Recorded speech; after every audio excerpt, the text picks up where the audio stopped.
Bayangkan ini malam pertama di kubur. Gelap, sempit, sunyi, tidak ada yang menemani selain amal kita. Pertanyaannya, amalan apa yang akan berdiri paling depan melindungi kita saat semua orang sudah pulang? Sahabat Ruang Hijrah, sebelum kita lanjutkan, tolong tekan like dan subscribe untuk terus mendukung dakwah ini dan tulislah salawat di kolom komentar. Semoga Allah melindungi kita dari api neraka. Bismillah, mari kita mulai. Assalamualaikum warahmatullah. Sahabat, alam kubur bukan dongeng. Rasulullah menjelaskan bahwa setelah seorang hamba dikebumikan, ia akan mendengar langkah kaki orang-orang yang meninggalkannya. Lalu datang dua malaikat yang sangat tegas, Mungkar dan Nakir, menanyai 3 pertanyaan yang menentukan. Siapa Robmu? Apa agamamu? Dan siapa nabimu? Saat itu lidah kita tidak bisa berdusta, hati kita tidak bisa pura-pura. Yang menjawab adalah iman yang kita bangun selama hidup. Karena itu, mari kita siapkan bekal. Amalan pertama yang menjadi pelindung kubur adalah menjaga sholat 5 waktu. Sholat adalah tiang agama pembatas antara iman dan kekufuran. Ketika sholat dipelihara, ia akan menjadi cahaya dalam gelapnya kubur. Dalam banyak keterangan ulama, sholat akan datang dalam bentuk yang indah, menemani dan melindungi hamba yang menjaga waktunya, ruku dan sujudnya, serta kekhusyukannya. Sholat bukan sekedar gerakan, tapi perjanjian dengan Allah. Jika perjanjian ini kita jaga, maka Allah akan menjaga kita saat semua penjagaan manusia sudah terputus. Amalan kedua adalah membaca Al-Quran Surah Al-Mulk setiap malam. Rasulullah menyebut surah ini sebagai penghalang azab kubur. Bayangkan hanya 30 ayat tapi menjadi perisai yang berdiri antara kita dan siksa. Orang yang istiqomah membaca Al-Quran Surah Al-Mulk akan mendapatkan syafaatnya hingga kuburnya diluaskan, disinari dan dijauhkan dari tekanan yang menakutkan. Banyak dari kita ingin perlindungan besar, tapi lupa bahwa Allah sudah memberi rahasia besar dalam amalan kecil.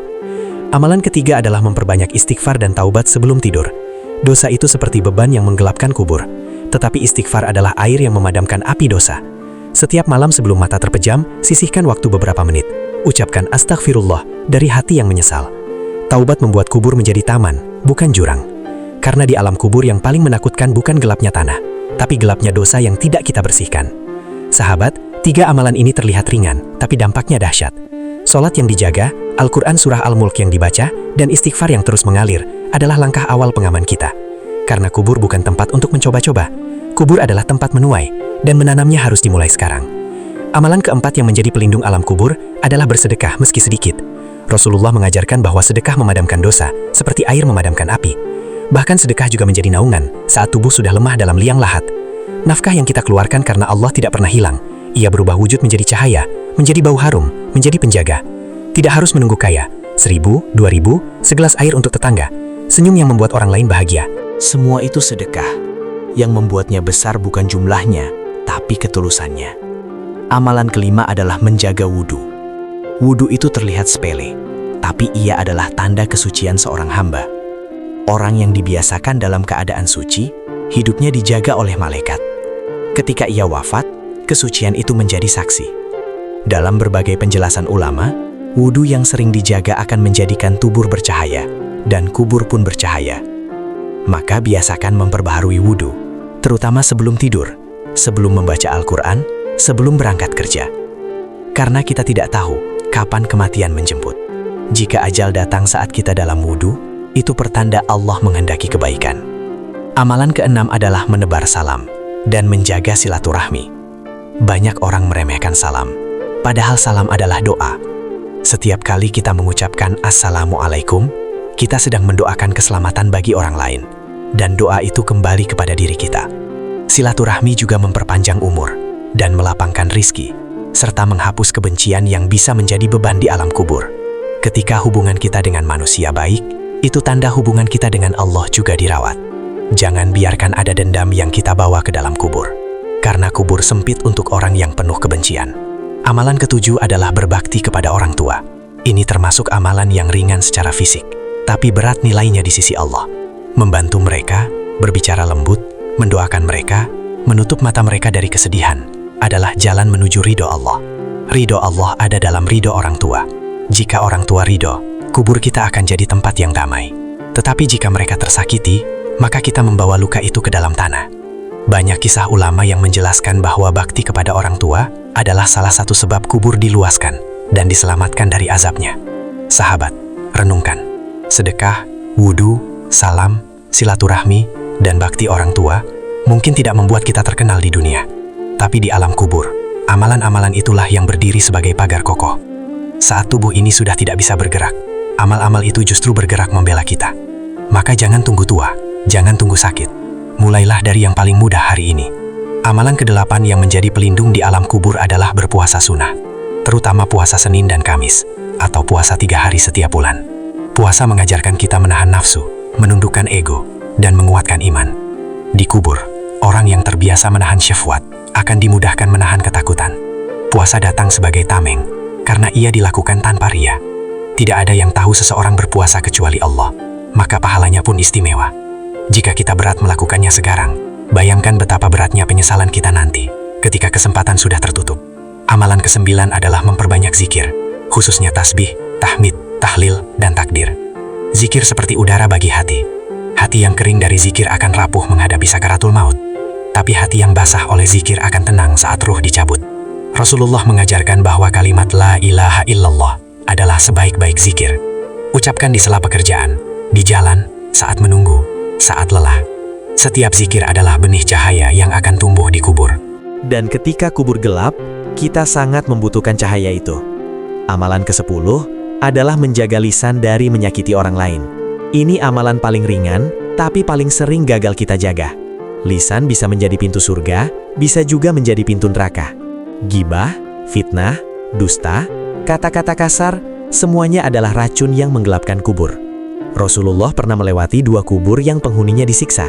Salah satunya karena tidak menjaga lisan dari adu domba. Maka jika kita ingin kubur yang damai, mulai hari ini jaga kata-kata. Jangan mudah menilai, jangan mudah mencaci, jangan mudah menyebarkan kabar yang belum jelas. Diam yang menyelamatkan, lebih baik daripada bicara yang membinasakan. Sahabat, 10 amalan ini bukan daftar untuk dihafal lalu dilupakan.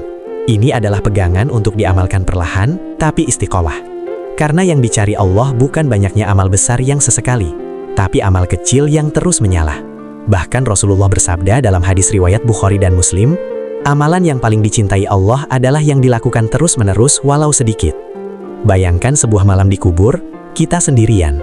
Tanah menekan dari segala sisi, gelap tanpa lampu, sunyi tanpa suara. Lalu tiba-tiba datang amal-amal kita. Sholat berdiri di sisi kepala, Al-Quran surah Al-Mulk menjadi perisai di nada. Istighfar mengalir seperti air sejuk, sedekah menjadi naungan. Wudu memancarkan cahaya, salam dan silaturahmi menghadirkan kehangatan. Bakti kepada orang tua menuntun doa-doa yang terbang. Puasa menjadi benteng kuat. Zikir menyinari setiap sudut. Dan lisan yang terjaga, membuat kita tidak dihantui hak manusia. Saat itulah kubur berubah menjadi taman yang menenangkan. Jika hari ini kita merasa jauh, jangan putus asa. Pintu taubat masih terbuka. Selama napas masih ada, selama mata masih bisa berkedip, selama hati masih bisa menyesal, Allah selalu memberi kesempatan kembali. Sahabat, ada satu hal yang perlu kita ingat. Alam kubur bukan hanya tempat menunggu kiamat, adalah tempat pertama pembalasan. Maka siapa yang selamat di kubur, ia lebih mudah selamat setelahnya. Namun siapa yang gagal di kubur, maka yang setelahnya jauh lebih dahsyat. Itulah mengapa salafus shaleh menangis. Bukan karena takut miskin, bukan karena takut kehilangan dunia, tapi karena takut malam pertama di kubur. Mereka membayangkan pertanyaan malaikat. Mereka membayangkan tekanan tanah. Mereka membayangkan keterputusan dari semua yang dicintai. Coba renungkan, berapa banyak orang yang kita kenal sudah lebih dulu masuk kubur. Mereka yang dulu tertawa bersama kita, makan bersama kita, mungkin sekarang sedang menerima hasil dari amalnya. Ada yang kuburnya menjadi taman, harum, lapang. Tapi ada juga yang kuburnya gelap, sempit, penuh penyesalan. Kita tidak tahu bagaimana keadaan mereka, kecuali Allah. Tapi kita tahu satu hal, mereka tidak bisa kembali untuk menambah 1 sujud, 1 ayat, 1 rupiah sedekah, atau 1 istighfar. Kesempatan itu hanya milik kita yang masih hidup. Dan justru disinilah ujian sebenarnya. Karena amalan ringan sering kalah oleh rasa malas. Sholat ditunda, Al-Quran surah Al-Mulk lupa dibaca, istighfar terasa berat, sedekah menunggu aman, wudu dianggap biasa, silaturahmi dibiarkan retak. Orang tua kadang kita bentak tanpa sadar. Puasa sunnah kita tunda pekan depan. Zikir diganti dengan scroll yang tidak ada habisnya. Lisan kita lepaskan sesukanya. Padahal setiap kelalaian itu akan kita temui lagi dalam bentuk penyesalan yang panjang di alam kubur. Sahabat, Jangan menunggu keadaan ideal dulu baru beramal, karena kematian tidak menunggu kita siap. Ia datang seperti pencuri di malam gelap. Kadang saat kita sedang tertawa, kadang saat kita sedang mengeluh, kadang saat kita sedang merencanakan masa depan. Maka kalau kita ingin perlindungan di kubur, kita harus mulai bahkan ketika hati belum sempurna. Istiqomah bukan berarti tanpa jatuh. Istiqomah berarti terus bangkit setiap kali jatuh. Mulai malam ini, coba jadikan hidup kita lebih teratur dengan amal pelindung kubur. Sholat tepat waktu, bacakan Al-Quran surah Al-Mulk sebelum tidur. Tutup hari dengan istighfar. Sisihkan sedekah meski kecil. Jaga wudhu. Tebar salam, sambung silaturahim. Peluk orang tua dengan lembut. Puasa sunnah bila mampu. Basahi lisan dengan zikir. Dan tahan kata-kata yang bisa melukai. Jika 10 amalan ini kita rawat, maka ketika waktunya tiba, kita tidak masuk kubur sebagai orang asing. Kita masuk sebagai hamba yang sudah punya bekal. Kubur tidak lagi menjadi lubang gelap yang menelan, tapi pintu menuju rahmat. Bukan karena kita hebat, tapi karena Allah Maha Pemurah kepada hamba yang ingin kembali. Sahabat, mari kita akhiri dengan doa. Ya Allah, jadikan kubur kami taman dari taman surga. Jauhkan kami dari fitnah dan azab kubur. Beri kami kekuatan untuk menjaga amalan ringan ini sampai ajal menjemput. Ampuni dosa kami, dosa orang tua kami, dan dosa seluruh kaum muslimin. Amin ya Rabbal Alamin. Sebelum kita berpisah, ingatlah satu kalimat ini. Kita hidup hanya sebentar di dunia, tetapi kita tinggal sangat lama di alam kubur. Maka jangan tukar kenyamanan sementara dengan derita yang panjang. Jadikan setiap hari sebagai kesempatan menabung cahaya. Karena kelak ketika tanah menutup mata kita, hanya cahaya amal yang akan menuntun kita. Semoga siapapun yang mendengar kisah ini, hatinya tergerak untuk berubah. Semoga kita semua wafat dalam husnul khotimah dan dikumpulkan bersama orang-orang soleh di surganya.